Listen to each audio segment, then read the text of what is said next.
Life has a funny way of playing tricks on you. One minute, you're standing on firm ground. The next, the earth beneath your feet just crumbles. I always thought I had a strong foundation, a loving husband, a beautiful home filled with memories, and a son who, even if a little distant, was still my boy. But most of all, I had Sarah, my daughter-in-law. She was the one who filled the void my own daughter, Clara, left when she drifted away years ago, swallowed by her own life on the West Coast. Sarah was everything Clara wasn't: kind, attentive, always there with a warm smile and a perfectly brewed cup of Earl Grey tea. She was the daughter of my heart, the one I poured all my unspoken hopes and dreams into. And that, I realize now, was my first mistake. My husband, Thomas, passed away quietly in his sleep 2 months ago. It was sudden, a gentle fading like the last embers of a fire. We'd been married for 50 years, a lifetime of shared laughter, quiet evenings, and the comforting rhythm of routine.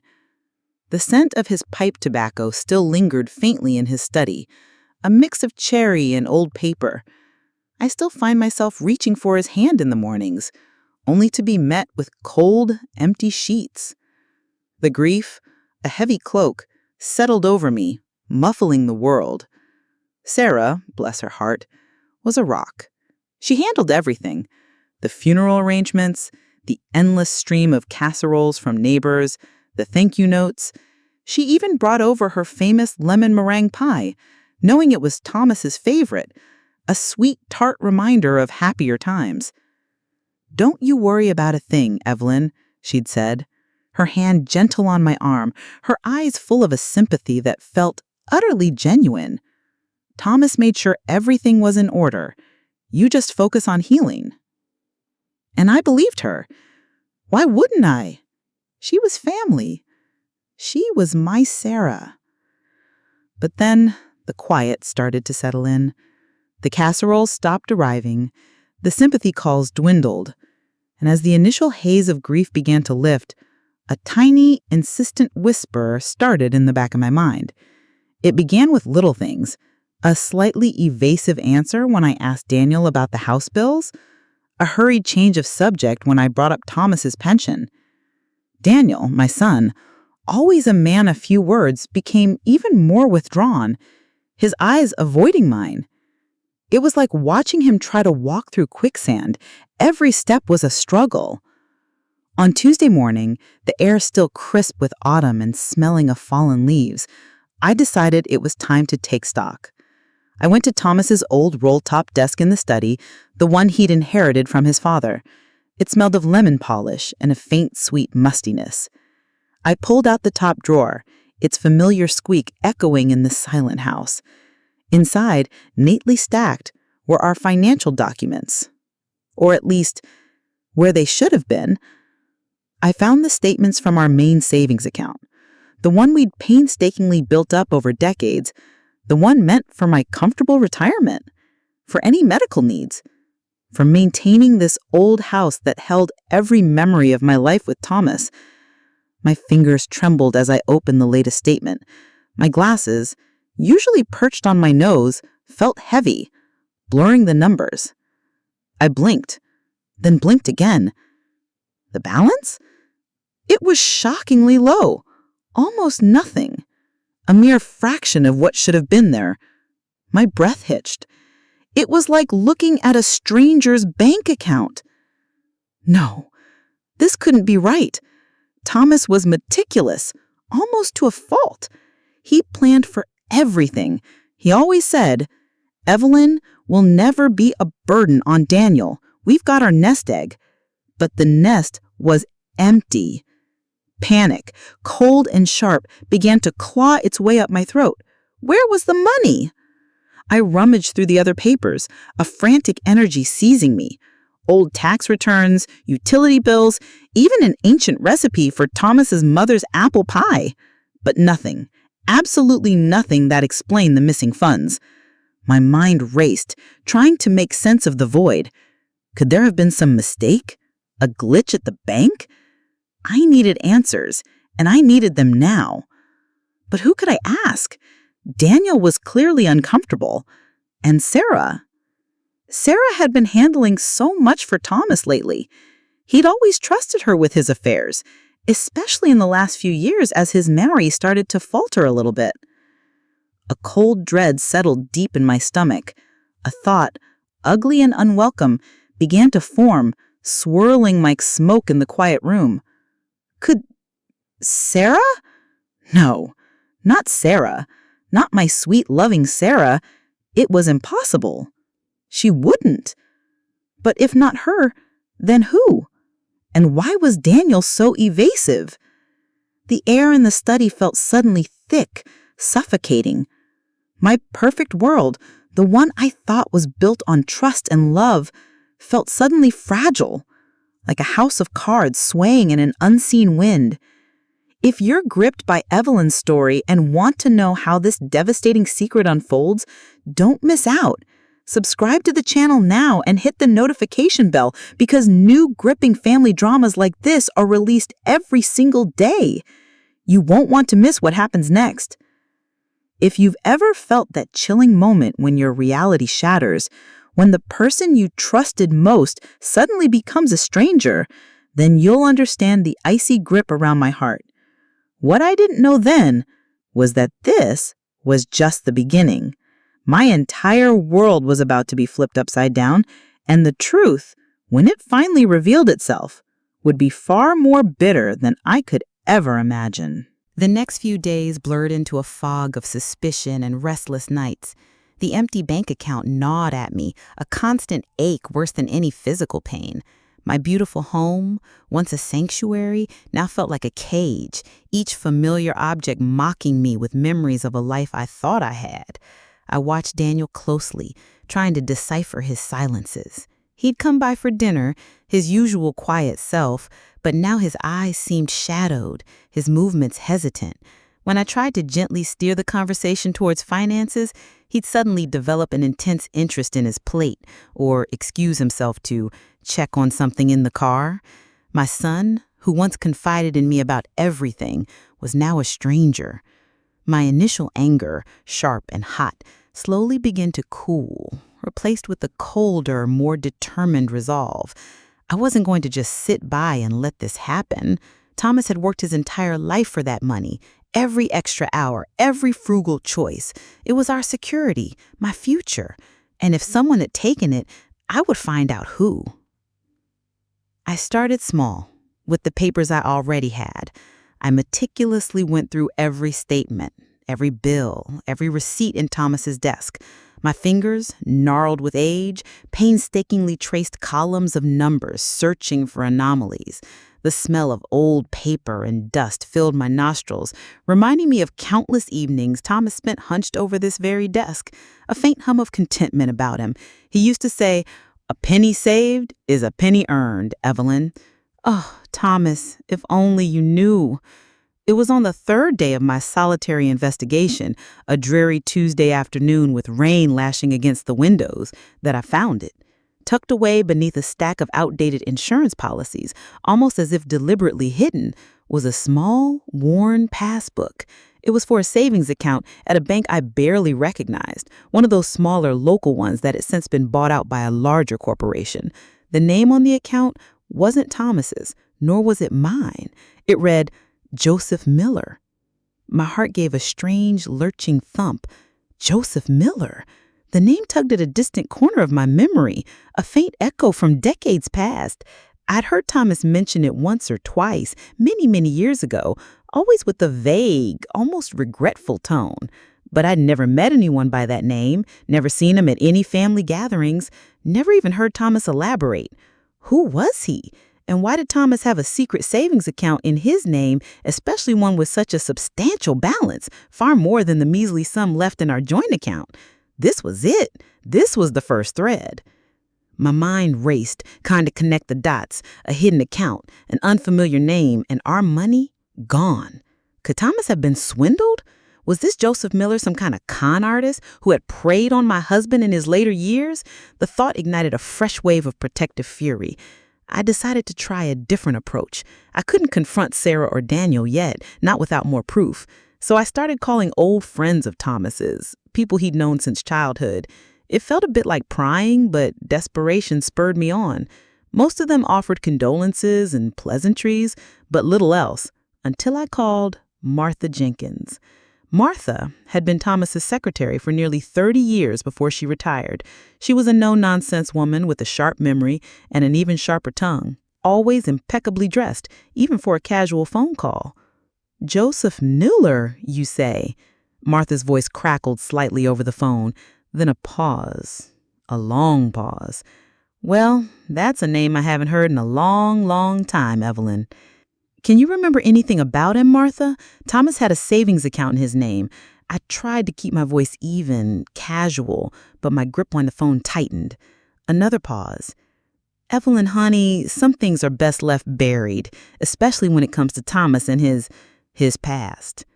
"Martha, please," I pleaded, my voice wavering slightly. "Our savings are gone. Everything. I need to understand what happened." The line was silent for a moment, save for the faint hum. Then Martha sighed, a deep, weary sound. "All right, Evelyn, it's not my story to tell, but maybe you deserve to know. Back in '72, before you and Thomas were even engaged, there was an accident, a car accident. Thomas, he was behind the wheel. A young couple, their car, it was bad. They didn't make it. They had a little boy, maybe 4 or 5 years old, Joseph. Thomas, being from a prominent family, his parents, they made sure it never went to court. They settled out of sight, paid off the family, ensured Thomas's future wasn't ruined before it even began. But the boy, he was severely injured, confined to a wheelchair for life, I heard. Thomas always carried that burden, Evelyn, always. He used to send money, anonymously at first, to help the boy. I helped him arrange it sometimes years ago before he met Sarah. It was his penance, he called it, his secret. My head spun. An accident? A secret child rendered an invalid? Thomas, my Thomas, capable of such a hidden, terrible past. It felt like the ground had just dropped out from under me. This wasn't just about missing money anymore. This was about a secret life, a betrayal of truth that stretched back decades, long before I even entered the picture. And Sarah, my sweet Sarah, had known? How could she? If you're feeling the shock, the cold realization that your entire past might be a carefully constructed lie, then you understand my terror. My world wasn't just crumbling, it was shattering into a million sharp pieces. And I was about to discover that the deepest cuts were yet to come. Martha's words echoed in my mind, a relentless drumbeat against the fragile peace I'd constructed over decades. Thomas, my steadfast, honorable Thomas, had a secret child, a son, and he'd been hiding it all these years, keeping it from me, his wife. The revelation felt like a physical blow, leaving me breathless. It wasn't just the money anymore. It was the entire tapestry of our shared life now fraying at the edges, revealing dark, hidden threads. The very foundation of my trust, my love, felt irrevocably cracked. I sat in Thomas's study, the scent of his pipe tobacco now heavy with deceit, the old desk a silent witness to his hidden life. My hands, still trembling, reached for the worn passbook again. Joseph Mueller, my husband's son, a boy whose life had been shattered by Thomas's own actions, then secretly funded by what I now knew were our savings. A wave of nausea washed over me. How could he? How could the man I loved, the man I swore my life to, carry such a monumental secret, a secret that involved another child, a child he had wronged so terribly? But then, another, even more insidious thought began to claw its way into my mind. Sarah, my sweet, compassionate Sarah. Martha had mentioned that Thomas started getting help with these arrangements before he met Sarah, but she'd also hinted that Sarah knew. How much did she know? And when did she find out? The passbook showed recent, large withdrawals dating back to just before Thomas passed. Withdrawals that coincided perfectly with our main account's mysterious depletion. My daughter of the heart suddenly seemed like a stranger, her warm smiles now chilling, her comforting words ringing hollow. Was she an accomplice? Had she helped Thomas hide this all along, knowing it meant draining our future? The idea that Sarah, the woman I had welcomed into my home, into my family, could be involved in such a deep deception felt even more painful than Thomas's original sin. It was a betrayal from within, a viper in my own garden. I decided I needed more. The old newspaper clippings Martha mentioned, if Thomas had been involved in a serious accident that resulted in a child's injury, surely there would be records. My fingers, surprisingly steady now, with a cold, clear determination, typed Thomas Henderson, accident 1972 into the search bar of my old desktop computer. The screen flickered, slowly bringing up archives. My eyes scanned the headlines, each word a hammer blow. Local prominent family son involved in tragic car accident. Couple killed, child critically injured.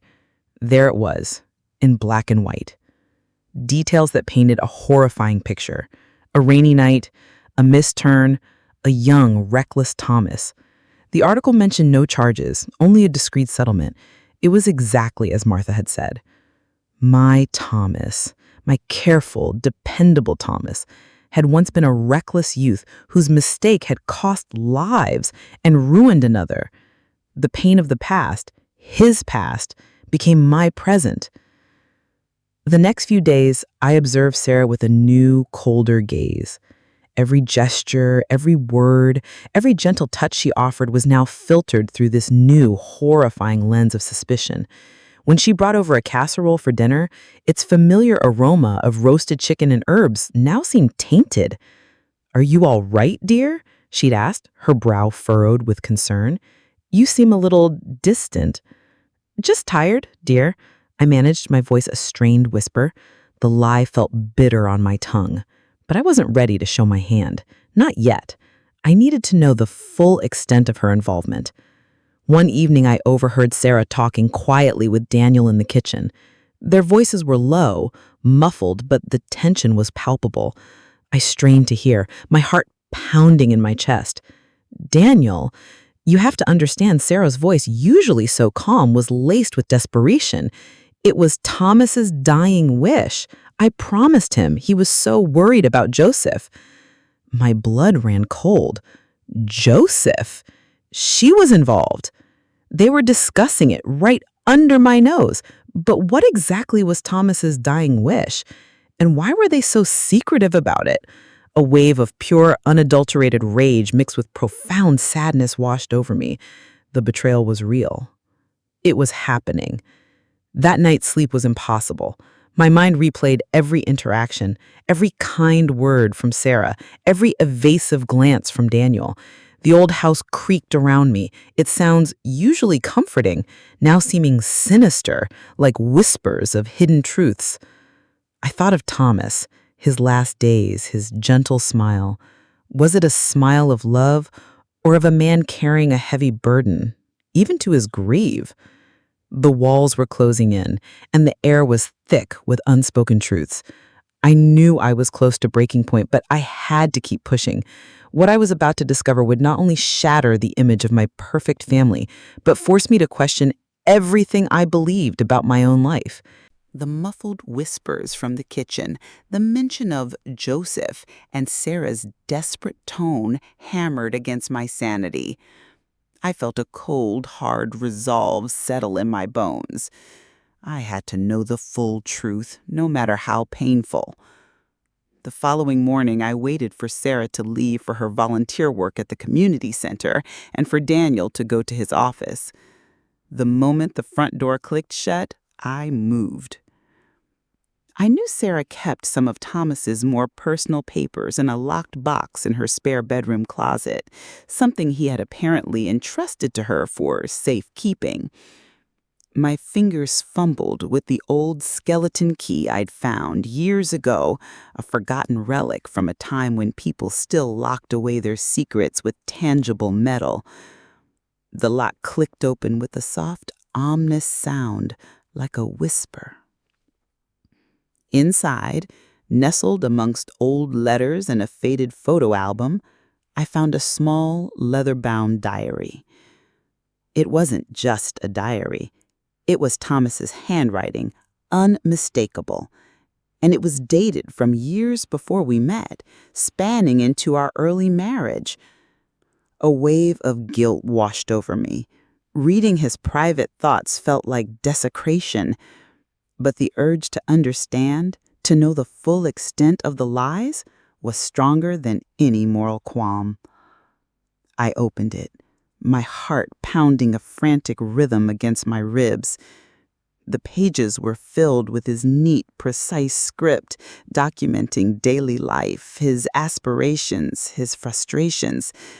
But then, interspersed amongst the mundane entries, were desperate, anguished confessions. He wrote about the accident, yes, the one Martha told me about, detailing the horror, the immediate cover-up by his wealthy family, the payments to Joseph Miller's guardian. He expressed profound remorse, a guilt that had evidently festered inside him for decades. He called it my silent penance, a heavy burden he couldn't share. My eyes scanned frantically, searching for any mention of Sarah. And then I found it. An entry from 15 years ago, soon after Sarah and Daniel were married. Sarah found the old bank passbook today. She asked about it, her eyes so full of questions. I had to tell her, most of it anyway. She promised to keep my secret. She understands my debt, my obligation to Joseph. She is truly a good woman, a loyal woman, more loyal than I deserve. She said she would help me, without question. She has a good heart, Evelyn. Always remember that. A gasp escaped my lips. Sarah had known for 15 years. She had been complicit in this deception, had helped him siphon away our money, all while looking me in the eye with her seemingly genuine affection. The raw, bitter truth was almost unbearable. My daughter of the heart had been keeping my husband's most profound secret, a secret that impacted my entire future. The betrayal cut deeper than any knife. But then I turned to the very last few pages, scribbled in a shaky hand, dated just weeks before his passing. My breath hitched. Thomas had been ill for a while, a quiet decline no one wanted to acknowledge. He had kept his most recent fears to himself. He wrote about Joseph's failing health, the desperate need for an experimental, incredibly expensive surgery that wasn't covered by insurance. He wrote about how all their carefully saved money had been transferred to Joseph's medical fund, a final, monumental payment to settle his lifelong debt to his son. And then came the truth that truly stopped my heart. Evelyn, my dearest Evelyn, Thomas had written, his words barely legible. I have kept so much from you. My biggest regret is not telling you about Joseph. He is my son, not just a boy I wronged. My son, from before we met. A foolish, brief mistake that changed everything. I couldn't tell you. I was a coward, feared your judgment, your anger, feared losing you. But he is a good boy, Evelyn, a good man. I asked Sarah to promise me she would ensure his future. She agreed. She knows the full truth. She has been a daughter to me in ways I never imagined, accepting my past, carrying my burden. My vision blurred. Joseph Miller wasn't just a victim of an accident. He was Thomas's son, his illegitimate son, the child he had hidden from me for 50 years. My husband. The man I idealized, the man whose honor I never questioned, had lived a double life, fathered a child before me, and then secretly supported him for 50 years, all while I remained blissfully, ignorantly by his side. The money, our money, was gone, not just for penance, but to save the life of a son I never knew existed. My entire life, the narrative I had meticulously crafted about my perfect marriage, my perfect family, shattered into irreparable fragments. The betrayal wasn't just Sarah's, it was Thomas's, a betrayal that spanned a lifetime. The pain was so profound it felt like a physical tearing inside me. I had lived a lie, a beautiful, comforting lie, and now it was ripped away, exposing a raw, ugly truth. My world had just imploded, leaving me adrift in a sea of questions, doubts, and a heartbreak I never knew was possible. Everything I thought I knew about love, loyalty, and family was a cruel illusion. What could I do now, faced with such a devastating reality? The diary slipped from my numb fingers, falling silently onto the old Persian rug. My head throbbed, a dull, relentless ache. 50 years. 50 years of marriage, of shared dreams, of building a life brick by brick, and it was all a meticulously constructed facade. Thomas, my husband, the man whose hand I'd held through sickness and health, had carried this colossal secret, a ghost of a child, a debt of guilt that consumed our future. And Sarah, my trusted Sarah, had been his silent accomplice. The pain was so sharp, so complete, it left no room for tears, only a hollow, gaping void where my sense of reality used to be. I sat there on the floor for what felt like hours, the dust motes dancing in the afternoon sunlight that slanted through the study window. The familiar scent of lemon polish, usually so comforting, now felt acrid, suffocating. My mind, usually so clear, felt like a tangled ball of yarn. Love and anger, shame and pride, all warring within me. How could I have been so blind, so utterly, completely ignorant? Was I truly so wrapped up in my own life, in my own carefully curated image of happiness, that I missed the subtle signs? The fleeting glances, the hushed conversations, the moments Thomas seemed lost in thought, his eyes distant and filled with an unspoken sorrow. Had he been thinking of Joseph then, his other son? A memory surfaced, sharp and unwelcome. Years ago, when Daniel was a teenager, he'd had a nasty bout of appendicitis. Thomas had been beside himself with worry, pacing the hospital halls, his face pale and drawn.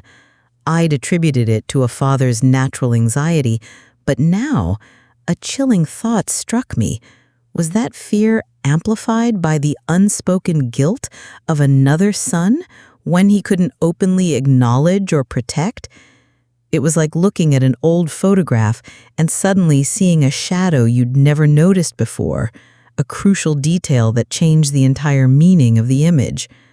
The initial impulse was to confront them, to scream, to demand answers, to unleash the torrent of pain and fury that simmered within me, to shatter their carefully constructed peace as mine had been shattered. My adult voice, rational and calm, tried to assert itself, telling me to breathe, to think, but the hurt child within me, the one who felt betrayed and abandoned, just wanted to lash out. But what would that achieve? More pain? More brokenness? The money was gone, Thomas was gone, and Joseph. Joseph was a man whose life had been shaped by a tragedy my husband had caused. This wasn't a simple case of theft. It was a complex web of guilt, sacrifice, and desperate loyalty. Sarah had promised Thomas on his deathbed A promise is a sacred thing, especially to someone like Sarah, who valued loyalty above all else. I knew that about her, had always admired it. My stomach clenched. I finally pushed myself up, my knees protesting with a familiar ache.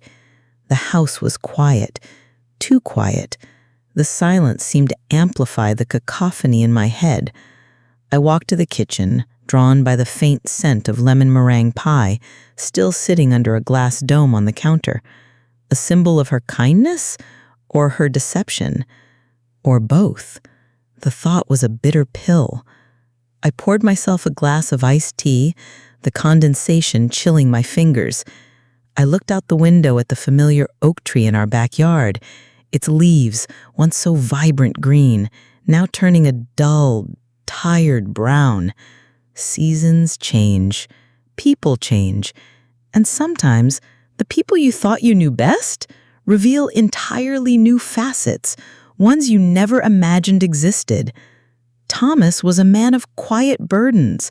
He had always been so private, keeping his emotions close to his chest.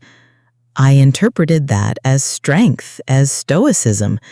Now I saw it as a wall, carefully constructed to keep me out, to protect his secrets. My shame was profound, not just for Thomas's actions, but for my own naivete. I had lived in a gilded cage of ignorance, and now the bars had been ripped away.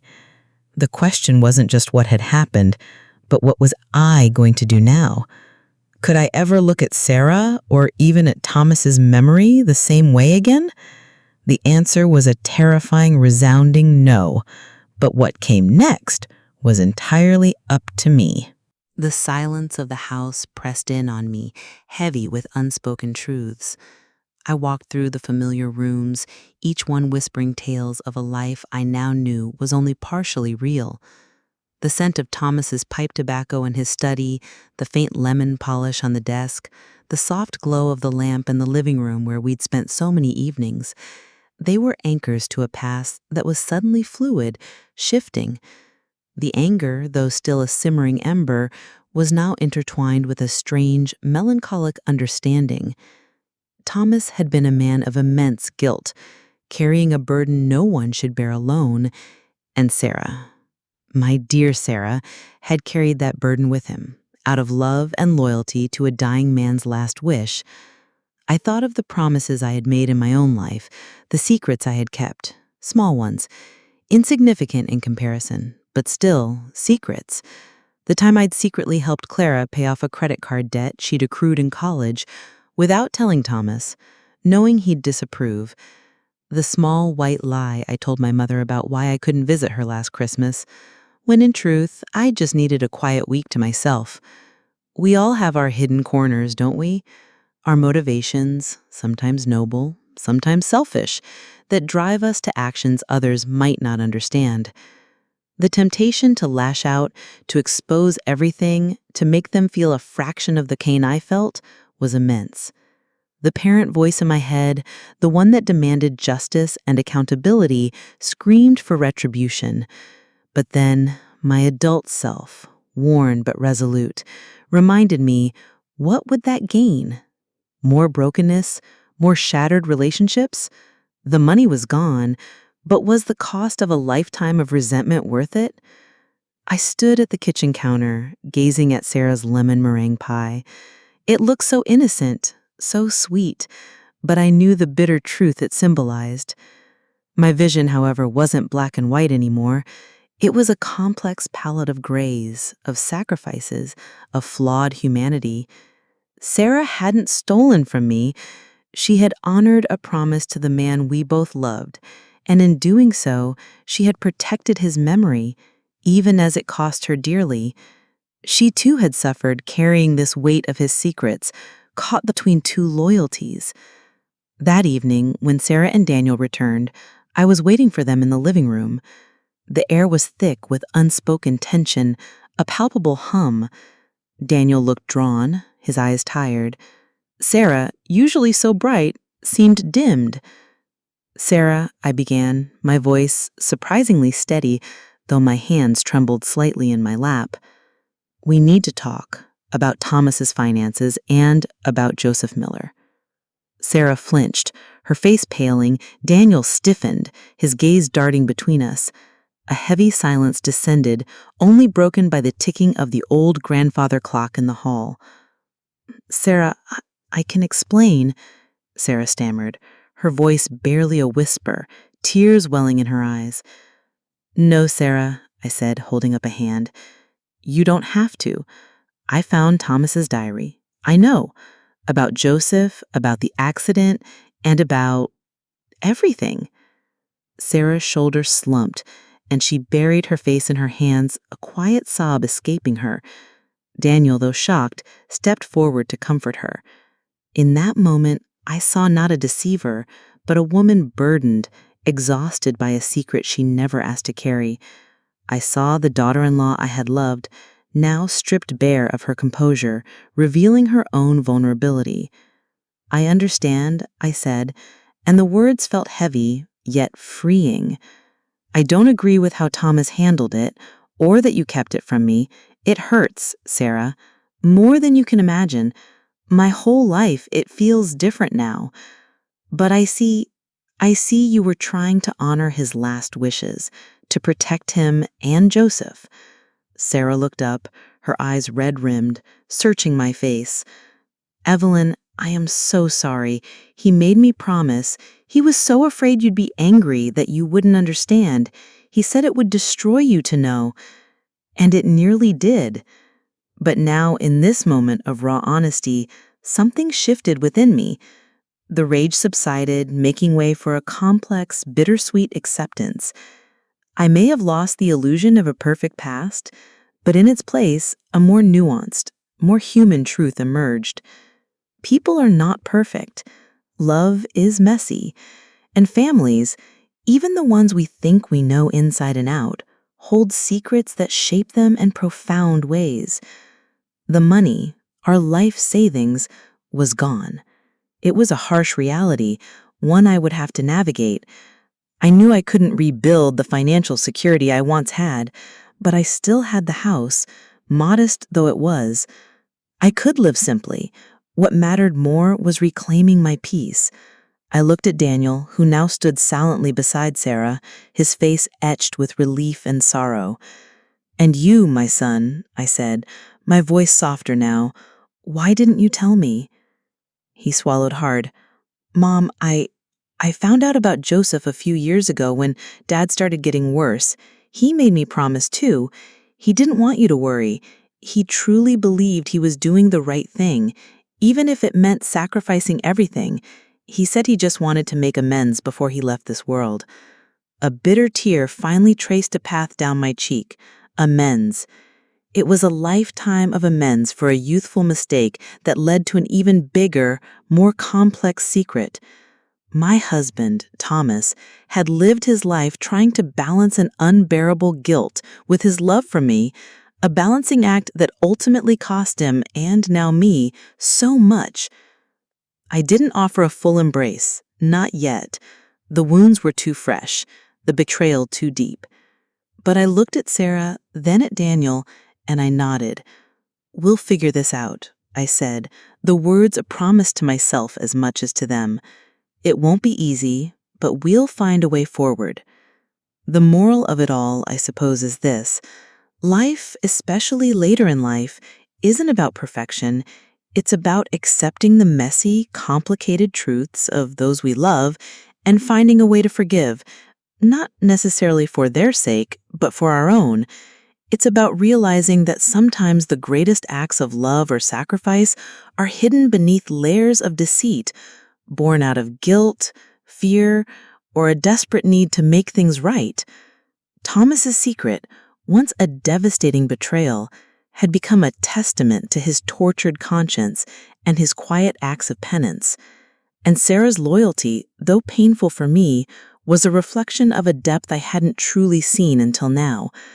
I may have lost my financial security, but I gained something far more profound, a painful yet honest understanding of the complexities of the human heart, and the bittersweet realization that even in tragedy, there can be a path towards a new kind of peace. My life wouldn't be the same, but perhaps, just perhaps, it could be more real. The old house still creaks at night. The scent of Thomas's pipe tobacco occasionally drifts from his study, but now when I sit there, I don't just feel betrayal. I feel the echoes of a man's lifelong burden and the quiet dignity of a wife finding her way through a new, unexpected truth. The truth that some pains never fully heal, but they can, eventually, make room for a different kind of strength.